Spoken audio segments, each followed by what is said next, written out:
Seat खाली होती चली जाती है और आदमी अपनी जिंदगी से भी ऊब जाता है, शरीर से भी ऊब जाता है।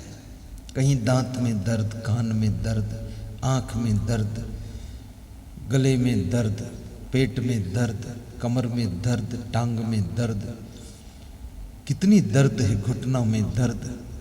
यहाँ जितने लोग बैठे हैं इसमें बहुत से लोगों की कमर दर्द बहुत है। क्या करे अब बेचारा। अब कोई ऐसा उपाय नहीं कि नई कमर लगवाते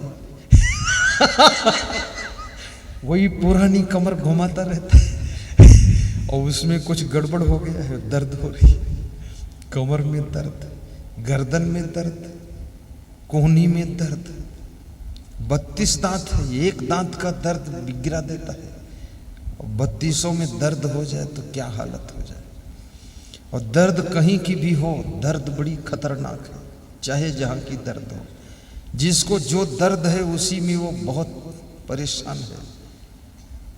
लेकिन जिनके कमर दर्द हो, एनार्ट पाउडर और मालिश तेल, घुटना दर्द, कमर दर्द, हाथ दर्द, पेट दर्द में नहीं, दांत दर्द में नहीं, आंख दर्द में नहीं, कान दर्द में नहीं, ये समझ लेना। सभी दर्द में मत ले लेना उसको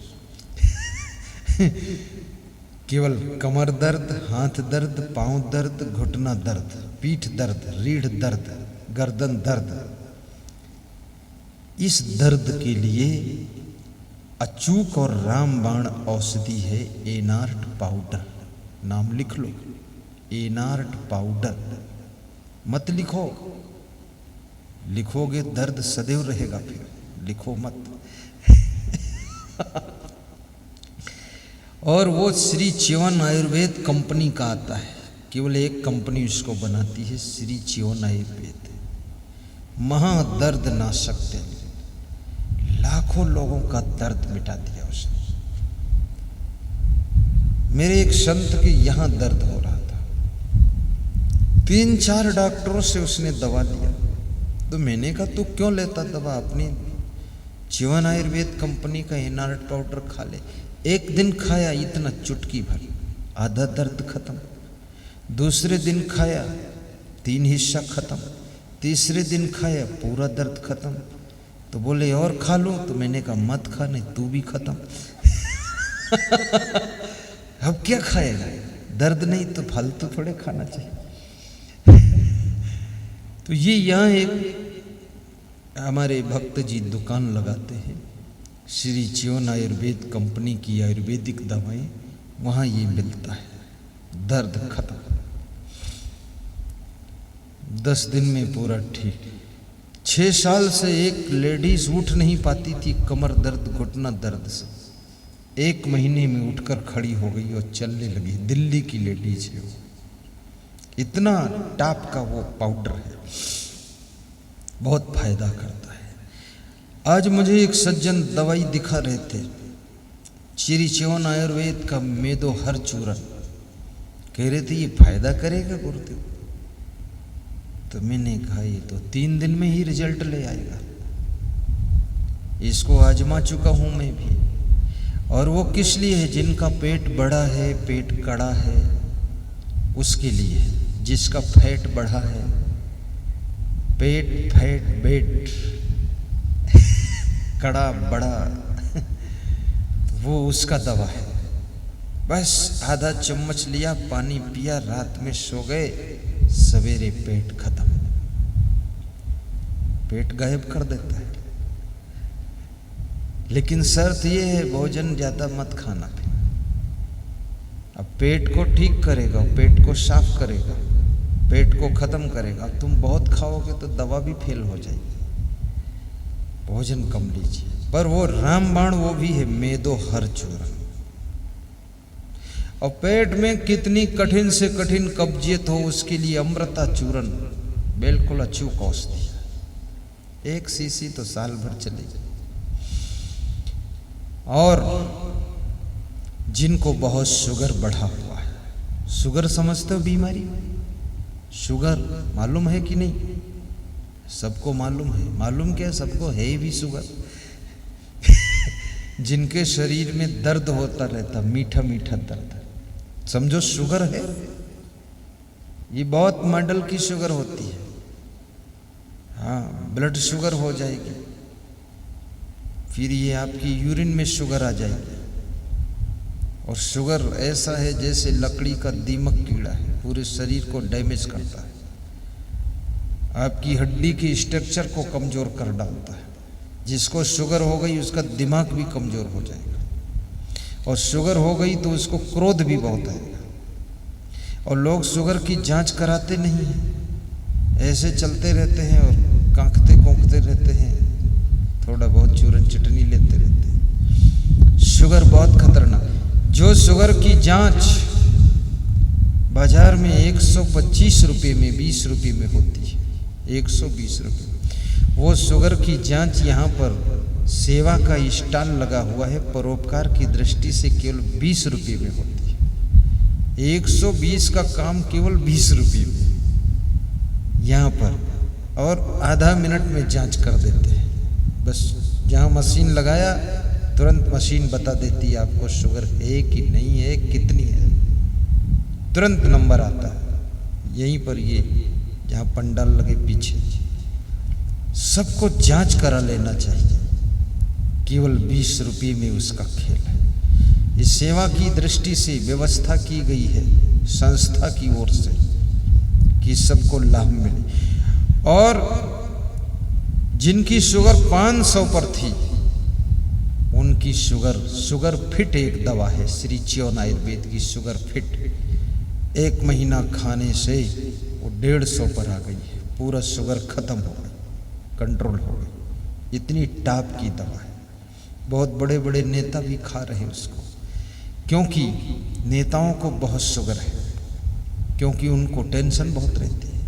महिलाओं को शुगर है क्योंकि बैठी बहुत रहती है, और पुरुषों को शुगर है क्योंकि ये चिंता बहुत करते हैं। और जो हंसता है ठहाका मारकर, उसको शुगर फुगर कुछ नहीं, वो तो शुगर फैक्ट्री लगाएगा, काहे के लिए शुगर बीमारी करेगा। ठहाका मारकर हंसना। और इस दुनिया के अंदर हंसना बहुत कठिन है, बहुत कठिन है हंसना, ठहाका लगाना, क्योंकि आदमी खुद ही इतना क्रोधी है, वो हंसता ही नहीं है। किसी से नाराज हो जाएगा तो साल 2 साल मुंह ऐंठता रहेगा। अरे मुंह ऐंठ चाहे खोपड़ी ऐंठ, तो खुद ही ऐंठ जाएगा। अरे हंस दे, गुस्सा मत कर। बहुत क्रोधी इंसान है। इतना क्रोध तो जानवर भी नहीं कर सकते जितना क्रोध इस मनुष्य को आता है। मां से क्रोधित हो गया, 6-6 साल हो गए, मां से नहीं बोलता। कितना हिम्मत वाला है, मुंह बंद रखता, मौनी बाबा हो गया। और बाप से गुस्सा आ गई, 10 साल हो गए बाप से नहीं बोलते। अभी एक सज्जन मुझको मिले थे उत्तर प्रदेश के, कह रहे थे एक बेटा मेरा विदेश में सर्विस करता है, कभी फोन ही नहीं करता है, और दूसरा बेटा इसी देश में सर्विस करता है, वो भी कभी बात नहीं करता है, और हमको बुढ़ऊ कहता है और मेरी पत्नी को बुढ़िया कहता है। बोला ऐसी बेइज्जती करता है। और बोले कि आज भी हम उनको 35,000 महीने वेतन देते हैं, सर्विस का पेंशन आता है। और गुरुदेव क्या बताऊं मैं, करोड़ों रुपया कमा के इन मूर्खों पर लगा दिया, और अंत में रिजल्ट ये मिला है कि अपनी माँ को कहते हैं ये बुढ़िया है, डोकरी है, और मेरे को कहते ये बुढ़ऊ देखो कम मरेंगे। तो मेरे साथ आए तो मैं उनको हंसाया, बोले बहुत चिंता रहती है, क्या करूं। अब ये कोई पुत्र का लक्षण है? ये पुत्र नहीं है, ये पुत्र के रूप में शत्रु पैदा हुआ है। बाप को कमा करके एक धोती एक पेंट नहीं पहनाया अभी तक, और बाप की कमाई 40 साल की उम्र हो गई, खा रहे हैं पति पत्नी दोनों, बेटा बहू, और उसके बाद बुढ़वा और बुढ़िया कह रहे हैं। इतना सब होने के बाद उनका अपमान कर रहे हैं, मोबाइल से हालचाल भी नहीं। और क्रोधी आदमी की पहचान होती है, आपको मोबाइल नहीं करेगा, गुस्सा कहीं ना कहीं तो दिखाएगा ही, झलक जाएगी गुस्सा। वो जब जाएगा हालचाल नहीं बताएगा। क्रोधी दास जा रहे हैं, तुम सोचोगे बेटे का फोन भी नहीं आया, पति जी का फोन नहीं आया, अरे पति तुम्हारा भस्मासुर है, क्रोधी, फोन क्या करेगा? वो नालायक जा रहा है गुस्सा में। और फोन नहीं करना है तो तू भाग जा हिमालय पर, तपस्या कर जाकर। तपस्या क्या करेगा? हिमालय में आग लगा देगा। वहां भी शांति से नहीं रह सकता। कम से कम घर से जाते हो अपनी वाइफ को फोन तो कर दो कि मैं पहुंच गया हूं। कम से कम तुम्हारे पति के आने का वक्त हो गया तो उसको फोन करो कि कहाँ हो मेरे पति जी, टाइम हो गया, क्यों नहीं पहुंचे? फोन तो कर दो, उसको खुशी हो जाए कि मेरी याद घर में कोई कर रहा है। लेकिन घर में भी अगर क्रोधी पत्नी है, माँ को फोन लगाएगी, बहन को लगाएगी, सहेलियों को लगाएगी, मायके में लगाएगी, भैंस को फोन लगा के बात करेगी, लेकिन अपने पति को नहीं लगाएगी। और उसका आएगा तो उठाएगी भी नहीं। बहुत क्रोध आ ये इतने नालायक प्राणी है मनुष्य की, इसकी हद हो गई। ये बहुत खतरनाक। कृष्ण कुमार अपने पिताजी को भी सूचना दीजिए। कभी यात्रा करते हो एक्सीडेंट भी होते हैं, तुम्हारे प्रेमियों को संदेह रहता है ठीक ठाक पहुंचे कि नहीं पहुंचे, बीच बीच खबर करते रहो। और ज्यादा क्रोध आता है तो रहते क्यों हो साथ में? बहुत ज्यादा ही परेशानी है तो अलग हो जाओ, हटो, निकलो यहां से। तो निकलते भी नहीं, घुसे उसी में रहते, रोज आएंगे उसी घोसड़ खाने में। बहुत तुम ज्यादा शानदार हो, ज्यादा तुम्हें जर्मन का पानी चढ़ा है दिमाग में, तो हट जाओ, फिर बात खत्म कर दो। तो हटना भी नहीं, ये हट जाए तो उसको कहीं ठिकाना भी नहीं। ऐसे दुष्ट को ठिकाना कहाँ? कोई औरत ऐसे दुष्ट से शादी नहीं करेगी, और ना ऐसी दुष्ट स्त्री से कोई शादी करेगा। अगर ये छूट जाए तो इनको कोई मिलने वाला भी नहीं। ये बैल भी इनसे विवाह नहीं करेंगे, और ना भैंस विवाह करेगी। ऐसे दुष्टों से विवाह करके तो नरक हो गए। तो ये अपनी पत्नी से भी क्रोध मत करो, फोन कर दिया करो। अपने बूढ़े माँ बाप से प्रेम से बोल दिया करो, पूज्य पिताजी कुशल मंगल तो है ना, माताजी कोई दुख तो नहीं है। और उनको ये भी कह दिया करो यहाँ सब ठीक ठाक है, कोई कमी नहीं है, और आपकी कोई समस्या हो तो मैं समाधान कर दूंगा, और मैं आने वाला हूँ, आपका सारा सिस्टम देख लो। मैं मेरे गुरु को फ़ोन करता हूँ तो मैं ऐसा तीसरे दिन बोल देता हूँ गुरु को। मेरे गुरु की उम्र 99 साल। मैं बोल देता हूँ मैं आने वाला हूँ गुरुदेव, कोई चिंता तो नहीं आपको है? बोले नहीं कोई चिंता नहीं। मैंने कहा जो भी हो ज़रूरत मैं पूरी कर दूँगा, और जो समस्या हो मैं समाधान कर दूँगा, और कुछ भी आप मोबाइल में बता दो मैं सुधार दूँगा। किसी को सुधारना हो आश्रम में, सब उनको साहस दे देता हूँ, वो खुश हो जाते हैं। और 7 महीना हो गए, मैं बोलता हूँ जल्दी आने वाला हूँ, 7 महीने से गया ही नहीं, कम से कम भरोसा तो दिलाओ।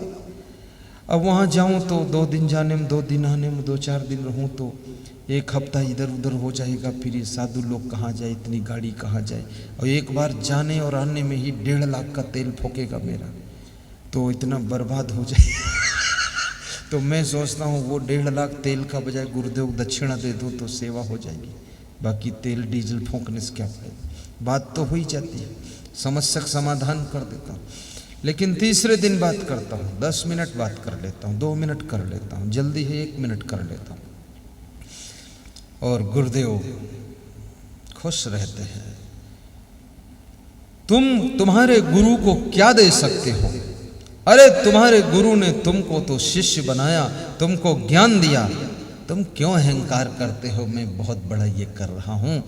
सौभाग्य ये समझो गुरु ने तुमको स्वीकार किया है, तुमको आशीर्वाद दिया है। अपने गुरु से प्रेम से बोल दिया करो, और गुरु का हाल चाल ले लिया करो, और गुरु के चरणों में बंदगी प्रणाम कर लिया करो। माँ बाप को भी प्रणाम कर लो, अपने भाई को भी फ़ोन करके प्रणाम कर लो, बहन को भी प्रणाम कर लो, सिस्टर को भी बात कर लो। कभी कभी हम साधु हैं इसलिए हम सिस्टर उस्टर से बात नहीं कर सकते हैं, क्योंकि मोह माया का काम हो जाएगा। लेकिन तुम गृहस्थ आदमी हो, तुम तो बात कर सकते हो। हमारे संत जीवन में नियम होता है कि अपने घर पे फोन लगाना मना है, हाय रे करना मना है, उधर बात नहीं हो सकती ज़्यादा। साल में एक बार हो जाए तो हो जाए। अभी मुझे याद नहीं है कभी मेरे सभी भाइयों से मेरी कभी बातें नहीं हुई है। एक भाई से होती है कभी कभी, बाकी सब फालतू पड़े रहते जरूरत भी नहीं है।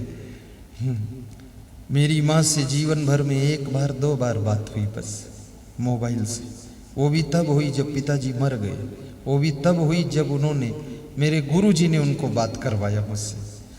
तो माँ कहती थी उनसे बात मत करो, वो तो साधु बन गए, और पिताजी मर गए तो क्या जिंदा थोड़े हो जाएंगे, जब लौटेंगे। तो मैंने कहा माता जी ठीक है, तुम चिंता मत करना, पिताजी मर नहीं गए हैं, वे दूसरा जन्म लेने के लिए चले गए और ये शरीर पुराना हो गया था, इसको दफन कर दीजिए, फिर नया शरीर धारण करके आ जाएंगे। और मैं 1400 किलोमीटर दूर हूँ, आ नहीं सकता हूँ, आने की इच्छा है पर 3 दिन में पहुँचूंगा तो क्या करूँ। बोले तुम मत आओ, तुम वहाँ प्रवचन सुनाओ और सत्संग सुनाओ, क्या यहाँ आकर के करोगे। तो हमने कहा इसको तो ज्ञान हो गया पूरा, अच्छा हुआ, क्योंकि कम से कम 50 बार मेरी माँ ने भी मेरा प्रवचन सुना और 20 बार मेरे पिताजी ने भी सुना, दोनों को ज्ञान हो गया। और पिताजी तो बहुत मज़ेदार थे, बोले जमराज जब मारने आएगा तो पहले तो जमराज को 2-4 घोसा मारूंगा। तो पिताजी बहुत मजा करते थे। और समृद्ध लोक है यहाँ, साधु को अपने घर में मोह नहीं करना चाहिए, वहां से बार बार बात नहीं करना चाहिए। लेकिन गृहस्थ आदमी को, साधु को अपने गुरु से बात करना चाहिए, गुरु भाई से हालचाल ले लेना चाहिए। और कोई परम भक्त है तो कभी उसको पूछ लेना चाहिए, भक्त जी क्या हाल है। बाकी तो गृहस्थ आश्रम में याद रखना, अपनी सासू का भी समाचार लीजिए, उससे उनके दिल को तसल्ली हो जाएगी, प्रेम बढ़ जाएगा। और इस संसार में किसी को तुम दे भी क्या सकते हो, कुछ नहीं दे सकते हो, एक ही चीज चाहिए, केवल प्रेम दे दीजिए, हर व्यक्ति खुश रहेगा, प्रसन्न रहेगा, आनंद रहेगा।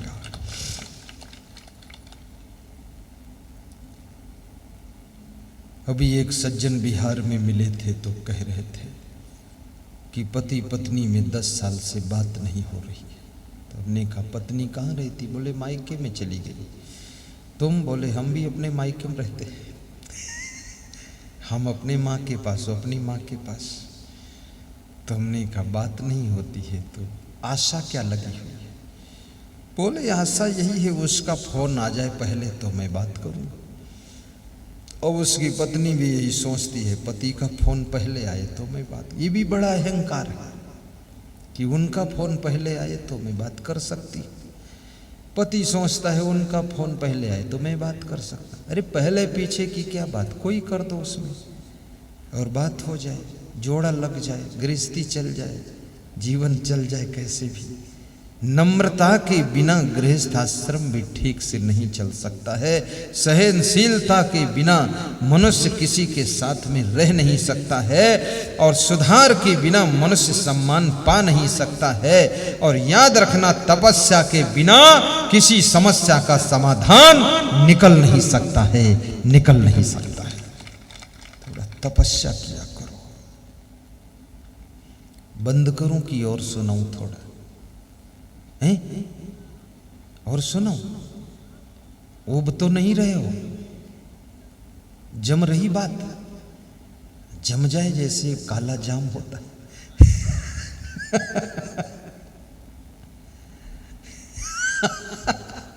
बहुत मजेदार बात है। मैं ज्यादातर तो मनुष्य के जिंदगी में जो जो उलझने हैं ना, उसी को सुनाता हूं, शांति आ जाएगी। एक सज्जन कह रहे थे पूरी भागवत सुना, शांति नहीं मिली। रामायण सुन लिया, राम कथा सुना। तो हमने कहा अब तो मेरी कथा सुनो, तुम्हारी खोपड़ी का गोबर निकाल दो। ये जो खोपड़ी में सब क्रोध भरा हुआ है, गुस्सा, आलस्य, अकर्मणता, कामचोरी, निकम्मापन, ये सब नाराजी। अरे किससे नाराज होते हो, क्या नाराज होना है, क्षमा कर दीजिए सबको। और खुश वही रह सकता है जो नाराजी को खत्म कर सकता है। खुश वही रह सकता है जो सबके प्रति प्रेम कर। आज मेरा एक साधु कह रहा था, जानवरों में एक अच्छी बात है कि वो आपस में राग द्वेष नहीं करते। मनुष्य में ये बहुत बुरी बात है, आपस में बड़ा राग द्वेष करता है। वास्तव में ये सच है। मनुष्य बुद्धिमान प्राणी तो है, लेकिन इसके अंदर राग द्वेष ईर्ष्या बहुत है। यदृच्छा लाभ संतुष्टो द्वंद्वातीतो विमत्सरा शमः सिद्धाव सिद्धो चक्रतापि न निबद्धते। बिना इच्छा के जो लाभ हो जाए उसमें जो संतुष्ट रहता है, जो किसी से ईर्ष्या नहीं करता है और जो राग द्वेष के द्वंद्व से पार है, न किसी से राग है न किसी से द्वेष है।